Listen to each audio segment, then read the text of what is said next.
Pemirsa, Anda kembali di Kabar Siang. Saat ini saya sudah menggunakan safety helmet karena berada di kawasan Depo Pelumpang di Jakarta Utara dan juga di pemukiman warga yang tidak jauh jaraknya berada dari Depo Pelumpang yang sebelumnya kita sama-sama tahu bahwa sudah terjadi kebakaran hebat pada tanggal 3 Maret 2023 pada hari Jumat lalu.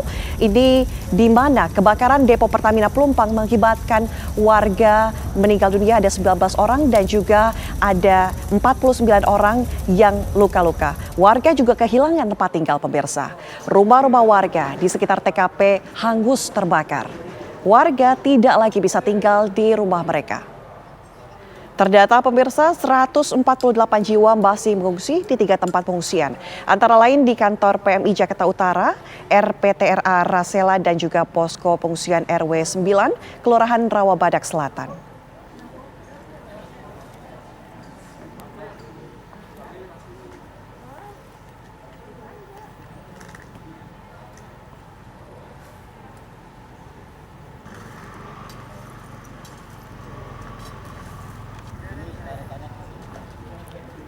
Dan pemirsa, kami akan ajak Anda langsung bergabung bersama rekan Syahda Yustiza yang saat ini berada di lokasi kebakaran Depo Pelumpang.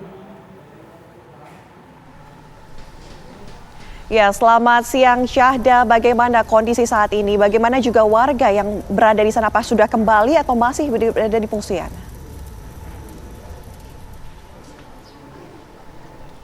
Ya baik, Ana, Vita dan juga pemirsa, masih mengenai kebakaran dari Depo Pertamina Pelumpang yang terjadi pada Jumat malam lalu, tepatnya tanggal 3 Maret sekitar pukul 20.20, di mana kami mendapatkan informasi juga terbaru sudah sebanyak 21 korban meninggal dunia. Dan saat ini saya memang sedang berada di Depo Pertamina Pelumpang, tepatnya di depan tembok saksi nyata di mana kebakaran itu terjadi, dan memang Anda bisa lihat sendiri di belakang saya ini sudah banyak beruntuhan bangunan sisa kebakaran, dan memang kalau bisa disaksikan tembok-tembok di sini masih cukup, beberapa masih berdiri di sini, hanya saja memang terdapat sisa-sisa dari barang-barang mereka yang terlihat terbakar, misalnya seperti juga kendaraan, kemudian juga perabot-perabot rumah tangga dan lain sebagainya. Dan baru saja berdasarkan pantauan kami lihat beberapa warga kemudian menyusuri kembali rumah mereka untuk mencari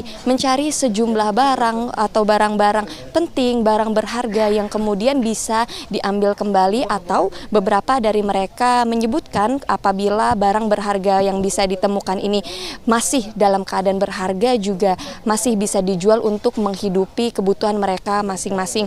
Dan juga kami tadi sempat berbincang dengan masyarakat yang berada di sini. Tadi mereka bilang bahwa beberapa rumah, tepatnya dari lokasi di mana Depo Pertamina Pelumpang ini terbakar, kebakaran ini terjadi posisinya 3 sampai dengan 5 rumah yang terbakar di sini. Namun tidak semuanya, hanya beberapa, karena beberapa rumah yang mungkin tidak terbakar ini terhalang oleh beberapa bangunan yang lebih tinggi di depannya. Dan memang kami juga tadi mendapat informasi dari masyarakat sekitar bahwa pipa atau semburan dari bensin ini kemudian yang mengarahkan arah api ini ke pemukiman masyarakat. Dan kalau pantauan kami di sini, tepatnya saya berdiri di RW 1, ini cukup parah ya pemirsa, di mana ada 3 RT di sini yang terbakar. Ini mulai dari RT 5, kemudian juga RT 6, kemudian juga RT 7. Dan untuk kondisi terparah ini berada di RT 6, di mana kurang lebih puluhan rumah ini terbakar. Sementara kalau RT 7 tepatnya di sebelah kiri saya, di sebelah sana, di sebelah ujung sana ini tidak terlalu banyak kebakar, hanya ada 1 rumah. Tentunya yang paling banyak di sini adalah di sekitar RT 5 dan juga RT 6. Tadi juga saya melihat ada beberapa warga yang kemudian menyusuri ke dalam rumahnya untuk memastikan bahwa ada pembatas antara rumah satu dengan rumah yang lainnya ketika mengambil barang-barang berharga mereka. Karena mengingat kondisi terbaru di situasi terkini di lokasi kebakaran ini cukup berantakan berantakan pemirsa, di mana bangunan-bangunan ini berserakan, entah ini menimbulkan masuknya barang-barang ke rumah warga tetangganya atau tidak. Inilah yang kemudian harus dibatasi antara satu rumah dengan satu rumah yang lain agar barang-barang berharga milik warga ini tidak tertukar atau terambil oleh warga sekitar atau yang memang bukan pemiliknya. Kembali ke studio. Baik, Syahda, tentunya nanti kami akan mengupdate informasi langsung dari Anda, perbincangan Anda dengan warga, nanti kami nantikan di segmen selanjutnya. Syahda, terima kasih. Kami nantikan segmen selanjutnya.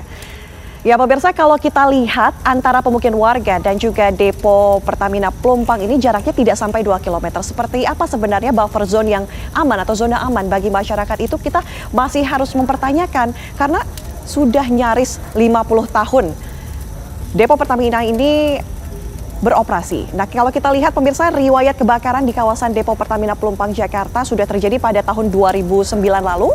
Kemudian 3 Maret 2023 ini kembali terjadi. Kebakaran terjadi sekitar pukul 20 waktu Indonesia Barat. 18 mobil damkar dikerahkan. 19 orang meninggal dunia, 49 orang luka-luka dilarikan ke rumah sakit dan banyak sekali rumah warga yang terdampak. Kita lihat pemirsa, di sebelah kanan saya adalah perumahan warga. Kemudian di sebelah kiri saya adalah depo Pelumpang Jakarta Utara. Nah pemirsa, kalau kita sama-sama saksikan ini jarak antara depo Pelumpang yang terjadi kebakaran pada pipanya, ada kebocoran pipa pada depo Pelumpang ini, kita lihat jaraknya tidak sampai 2 km. Ini jelas tidak aman pemirsa. Apakah kita tidak bisa berkaca pada tahun 2009 lalu di mana kebakaran juga sempat terjadi pada area sekitar depo Pelumpang ini. Kalau kita lihat pemirsa, terminal BBM depo Pertamina Pelumpang ini sudah beroperasi sejak tahun 1974. Kemudian dengan luas lahan kurang lebih 48.000 hektar dengan kapasitas tangki ini ada 324.535 kiloliter dan rata-rata pemirsa penyaluran BBM ini ada 17.000 kiloliter per hari. Di mana depo Pelumpang ini menyuplai 20% kebutuhan BBM harian di Indonesia.